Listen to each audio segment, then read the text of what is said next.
சமையல் இன்னைக்கு நைட்டு தோசை. இன்னைக்கு ஒரு ரெசிபி கேட்டிருந்தீங்களா, தக்காளி சட்னி கடையில் இருக்கிற மாதிரி இருக்குன்னு சொன்னால. ஆமாம். அது எப்படி செய்யுதுன்னா, ஃபஸ்ட்டு ஒரு 4 தக்காளி, உங்களுக்கு தேவையான அளவு தக்காளி, ஒரு 4-5 வரமிளகா காரத்துக்கு ஏற்ற மாதிரி போட்டு தண்ணி ஊற்றி வேக வச்சுருவோம். ஃபஸ்ட்டு வச்சுட்டு காமிக்கிறேன். தண்ணி ஊற்றி வேக வச்சுக்கலாம். அது ஒரு 5 நிமிஷத்துலேயே நல்லா வெந்துடும். வெந்ததுக்கப்புறம் சொல்கிறேன். இப்போ தக்காளி வெந்துருச்சு. இப்போ அடுப்பை ஆஃப் பண்ணிவிட்டு இதை நல்லா நம்ம ஆற வச்சுக்கலாம். ஓகேவா? வேக வச்சுட்டோம். வேக வச்சு நல்லா ஆற வச்சிட்டோம். இப்போ என்ன பண்ணுறோம்னா, இந்த தக்காளி தோல் மட்டும் உரிச்சிட்டு, லைட்டாக உரிச்சாலே வந்துடுது. உரிச்சிட்டு ஜாரில் ஆட் பண்ணிக்கலாம். தோல் உரிச்சு போட்டாச்சு. கூடவே நம்ம வேக வச்ச வரமிளகாவும் போட்டுக்கலாம். வரமிளகா வந்து உங்ககிட்ட காஷ்மீரி மிளகா இருந்தாலும் அதையும் போட்டுக்கலாம். எங்கிட்ட சாதா கார மிளகா வச்சு அதை போட்டுருங்க. இதை அரைச்சிக்கலாம். இது நல்லா பேஸ்ட் மாதிரி அரைச்சிட்டோம். இப்போ வந்து நம்ம தாளிச்சிடலாம். இப்போ குழம்பு வந்து தாளிச்சிடலாம். ரொம்ப ஈஸி.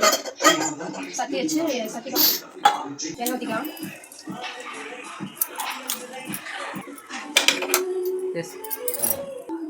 கடுகு போட்டுக்கலாம்.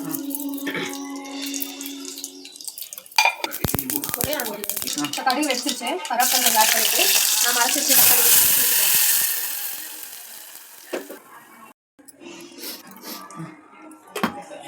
தேவையான அளவு தண்ணி ஊற்றி இது மட்டும் ஆட் பண்ணிக்கலாம். தேவையான அளவுக்கு போட்டு நல்லா அவ்வளோதான். சட்னி கொதிச்சிச்சுன்னா கொதிக்க கொஞ்சம் கெட்டியாகும்.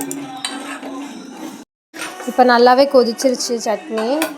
கொதிக்க கொஞ்சம் கெட்டியாகிடுச்சு பார்த்தீங்களா? இப்போ இந்த ஸ்டேஜில் உப்பு மட்டும் செக் பண்ணிவிட்டு நம்ம ஸ்டவ் ஆஃப் பண்ணிக்கலாம். வேணும்னா கொத்தமல்லி போட்டுக்கலாம். எனக்கு தெரிஞ்சு வேணான்னு தான் நினைக்கிறேன். இது நல்லா கொஞ்சம் தண்ணி மாதிரி இருந்தாலும் நல்லா தோசையில் இட்லியில் ஊற்றி சாப்பிட நல்லாயிருக்கும்.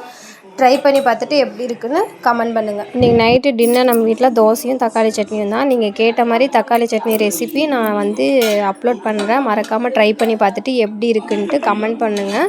உண்மையானுமே டேஸ்ட்டாக நல்லாயிருக்கும். ட்ரை பண்ணி பாருங்கள். நெக்ஸ்ட் வீடியோவில் பார்க்கலாம். பாய்.